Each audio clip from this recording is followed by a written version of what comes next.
Bonjour à tous.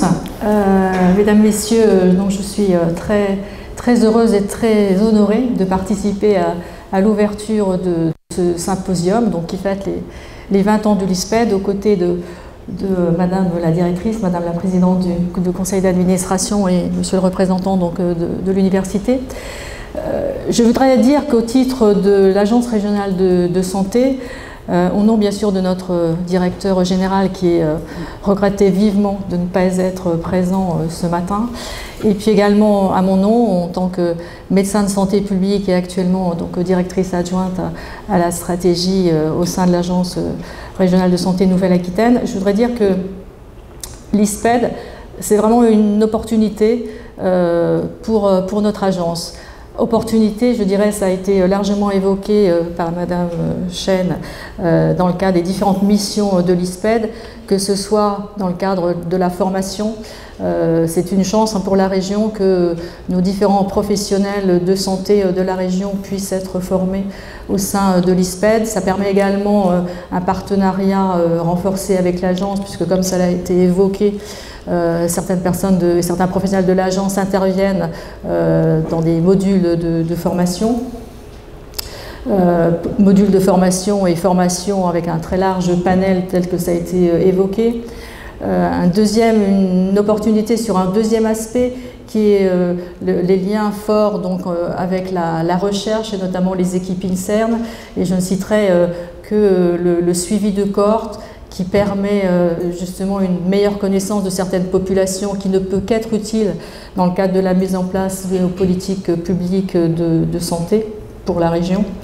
Et puis également opportunité dans le cadre de l'expertise, je dirais, plus globale de l'ISPED en termes de professionnalisme en santé publique, expertise dans le cadre notamment de projets que l'on suit conjointement ARS, ISPED au travers du suivi de certains registres, de certains observatoires et d'autres programmes, notamment financés en partie par l'agence, mais également dans le cadre de l'expertise en évaluation, et je citerai seulement que la participation de l'ISPED à l'évaluation du programme territoire de soins numériques auquel donc, bien sûr l'agence participe. Alors au-delà des missions donc, qui ont été évoquées, il y a également aussi l'intérêt de l'agence de travailler à l'ISPED du fait justement de ces larges partenariats. Et je citerai également l'intervention dans le cadre du Haut Conseil de santé publique et la présidence pendant de nombreuses années à ce Haut Conseil de santé publique et la participation de l'ISPED dans la préparation à la stratégie nationale de santé. C'est d'autant plus important d'avoir au sein d'une région avec une agence régionale de santé justement des opérateurs qui peuvent participer aux réflexions nationales puisque l'agence doit décliner régionalement ses politiques. Donc ces opportunités, en fait, elles ont été largement exploitées, utilisées depuis de nombreuses années. Elles se sont structurées, elles ont même abouti depuis 2014 à une convention cadre qui a été renouvelée en 2017. Convention cadre qui détaille justement les partenariats dans le domaine de la formation, dans le domaine de la recherche, avec un souci d'une approche pluridisciplinaire. Donc Geneviève Chen l'a évoqué, c'est l'objet de cette plateforme Cassiopée où on a vraiment le souci de travailler en pluridisciplinarité des sciences médicales aux sciences sociales, de la recherche à l'intervention en santé publique et aux actions de terrain. Donc partenariat voilà, fort. Et puis je dirais, et j'aurais peut-être dû d'ailleurs commencer par là, qu'au-delà de ce partenariat et de cette organisation de ce partenariat, je dirais avec une organisation entre guillemets administrative, il y a aussi bien sûr les liens forts qui ont été tissés depuis de nombreuses années avec nos directeurs respectifs. Je citerai bien sûr pour l'agence Michel Laforcade, et puis d'abord avec Roger Salamon, Rachid Salmi et maintenant Geneviève Chen. Donc je pense que ça c'est un point fort que mon directeur aurait bien sûr souligné et pour lequel j'ai souci aussi de le préciser parce que je pense que sans ces relations humaines, il n'y aurait pas eu tout ce développement de partenariat aujourd'hui. Alors voilà, donc j'ai évoqué, je dirais, un peu ces différentes années, puis que quelque part, les 20 ans de l'ISPED, c'est en quelque sorte les 20 ans d'un partenariat, d'une relation proche entre l'ARS et l'ISPED.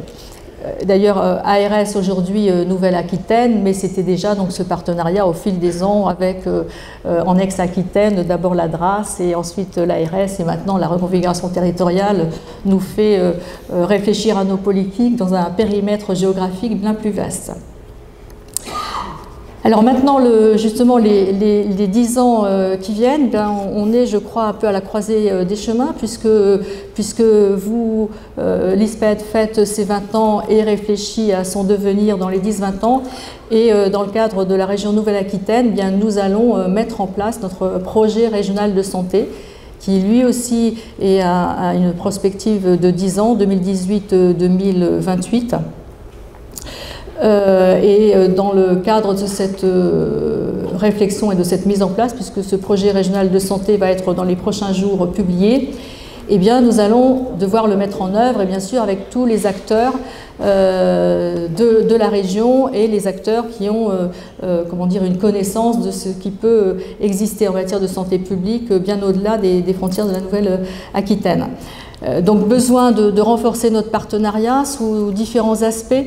Dans le cadre déjà de la mise en place des actions que l'on va développer, que l'on va soutenir durant ces 10 années du projet régional de santé. Et pour cela, besoin de l'expertise de l'ISPED, besoin de la connaissance des actions probantes qui auraient pu être développées dans d'autres régions, dans d'autres secteurs, pour que la région puisse en bénéficier et que l'on puisse justement mettre en place ces actions qui ayant été validées, prouvées, puissent améliorer la santé de nos concitoyens. Appui également pour les actions qui sont déjà en cours et qui vont être poursuivies à leur évaluation.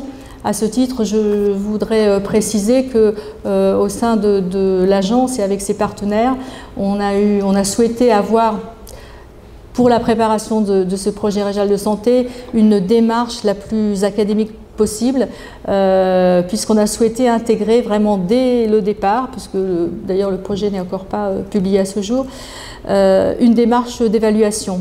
Une démarche d'évaluation sous différents aspects, à différents niveaux.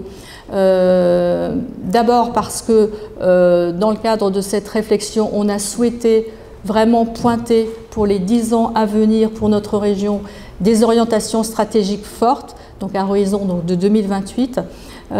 Ces orientations stratégiques, mais je vois qu'elles se rapprochent tout à fait des perspectives de l'ISPED dans les 10 prochaines années, puisque c'est à la fois une orientation, la première orientation est en lien avec le développement des actions sur les déterminants de santé et sur le renforcement de la promotion de la santé.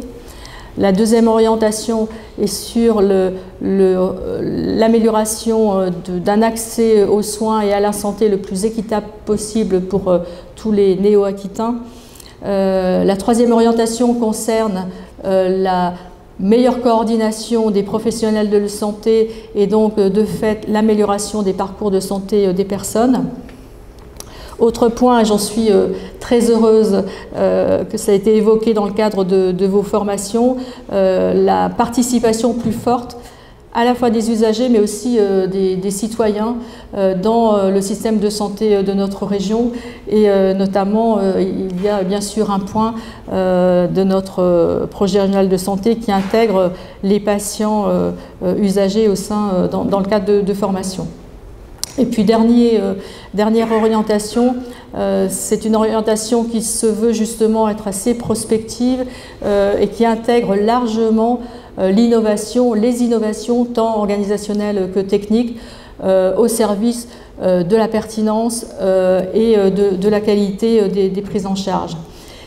Donc, dans le cadre de ces 5 orientations stratégiques et pour justement prioriser en quelque sorte les actions qui vont être soutenues par l'agence, nous avons une réflexion sur, à chaque orientation stratégique, essayer de réfléchir à quels résultats on souhaitait arriver en 2028 en termes d'état de santé de la population.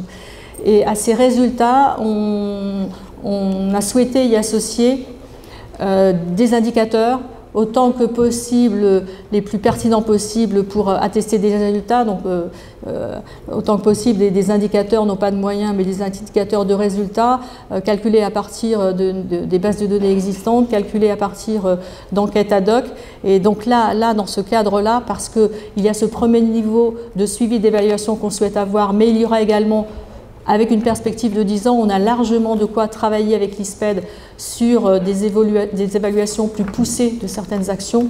Encore un point qui ne fera que renforcer cette collaboration.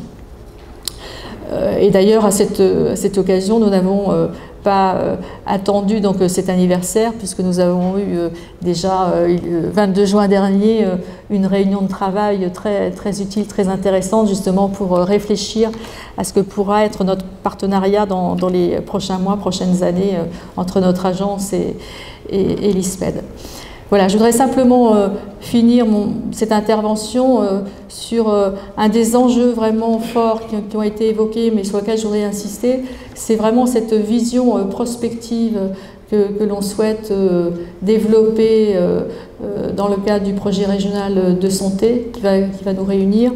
Et puis quand j'ai vu effectivement le titre de votre symposium, je pense qu'on a les mêmes problématiques. Et donc, enjeux et défis majeurs de la santé collective à horizon 2030, j'avoue que ça sied complètement à notre projet régional de santé 2018-2028. Donc, il n'y a pas de souci. Donc, je souhaite vraiment une poursuite de cette collaboration et je vous souhaite 2 excellentes journées d'échange. On serait très heureux, effectivement, d'avoir vos retours sur les échanges que vous pourrez avoir sur ces 2 jours, parce que ça correspond tout à fait à notre problématique. Je vous remercie.